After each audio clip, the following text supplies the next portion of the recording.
तो कैसे हो मेरे दोस्तों, राधे राधे आप सबको। Welcome to the cool school. और आज हम न्यूज़ के अलावा एक कूल क्वेश्चन डिस्कस करने वाले हैं। क्वांट्स का क्वेश्चन है, आपको क्वेश्चन जो है वो डिस्क्रिप्शन में मिल जाएगा। तो अभी शुरू करते हैं। तो क्वेश्चन बोल रहा है कि तीन दोस्त हैं जे के और L, they start a business together and invested a sum in the ratio 4:y:x। तो हमारे पास जो दोस्त हैं वो भाई साहब हैं जे के और L. The ratio in which they have invested is 4:y:x।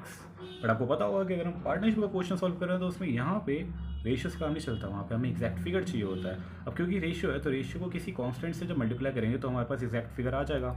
तो इसको हम एक के नाम के कांस्टेंट से मल्टीप्लाई करेंगे तो हमारे पास एक्चुअल जो फिगर है, जो एक्चुअल कैपिटल जो उन्होंने इन्वेस्ट करा है वो आ जाएगा। ठीक है, फोकस नहीं आ रहा क्या?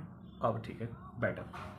तो क्वेश्चन बोल रहा है after completion of an year J and L withdrew 50% of their initial investment. Okay, इन दोनों ने 50% आधा निकाल लिया।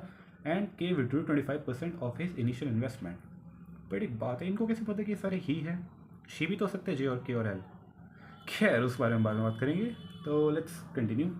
एक साल तक तो सब सही चला, ठीक है, एक साल तक सब सही चला। उसके बाद दूसरे साल से क्या हो गया?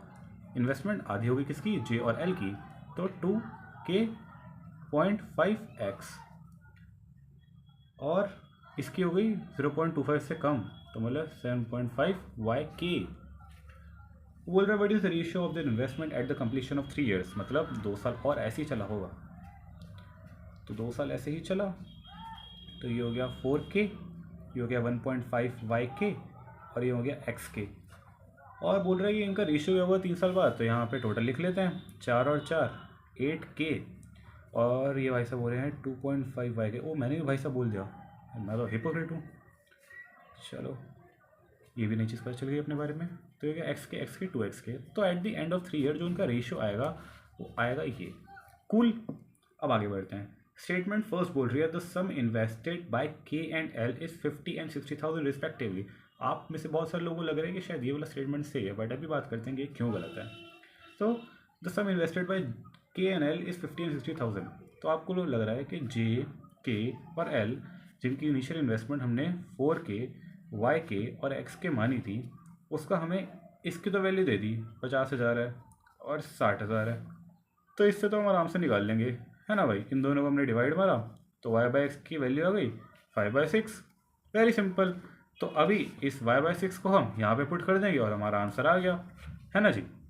8k और 2.5 को हम 5 से मल्टीप्लाई करेंगे तो 12.5k और 2x को करेंगे 6 से मल्टीप्लाई तो हो जाएगा 12k। के हटा देंगे तो हो जाएगा 16 और ये हो जाएगा 25 और ये हो जाएगा 24, राइट।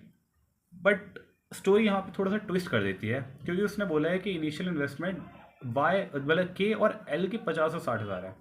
तो आपने इसको काट दिया और आपको वाई और एक्स की वैल्यू मिल गई। बट यार, आपको वाई और एक्स की वैल्यू थोड़ी मिली है, आपको तो इन दोनों के बीच में रिलेशन पता चला ना। ये दोनों तो रेशियोज थी, इन दोनों के बीच में आपको रिलेशन पता चल गया। अब अगर मैं इसी को ही 2 से मल्टीप्लाई कर दूँ, 10 और 12, अब वाई और एक्स की वैल्यू 10 और 12 आ गई। अगर इसको मैं 5 से मल्टीप्लाई कर दूँ तो 25 और 30, ये लो वाई और एक्स की वैल्यू तो ये भी आ गई। तो ये तो आपको रिलेशन पता चला ना, वैल्यू थोड़ी पता चली है। अब अगर अभी भी नहीं समझ आया तो मान के चलते हैं हमें पता थी इनिशियल इन्वेस्टमेंट जो है के और एल की 50 और 60,000 है, लेकिन हमें के की वैल्यू तो किसी ने नहीं बताई। अब अगर के तो बस आपने यहाँ से कट कर दिया ना कि कॉमन था, अब वो कॉमन क्या था ये तो हमें नहीं पता ना। अब मान लो कि अगर जे की इनिशियल इन्वेस्टमेंट ही 4 रुपये होती, फिर रेशियो तो हमें क्वेश्चन ने तो 4:y:x दिया था ना। अब वाई और एक्स की वैल्यू 50,000 और 60,000 ही हो गई। अब क्या करेंगे हम, क्योंकि इनके बीच में रिलेशन 4:y:x था, 4 ही मान लो, के की वैल्यू मान लो 1 थी, तो अब यहाँ पर ये हो गई ना गड़बड़। तो फर्स्ट इक्वेशन से तो सिर्फ आंसर नहीं आएगा,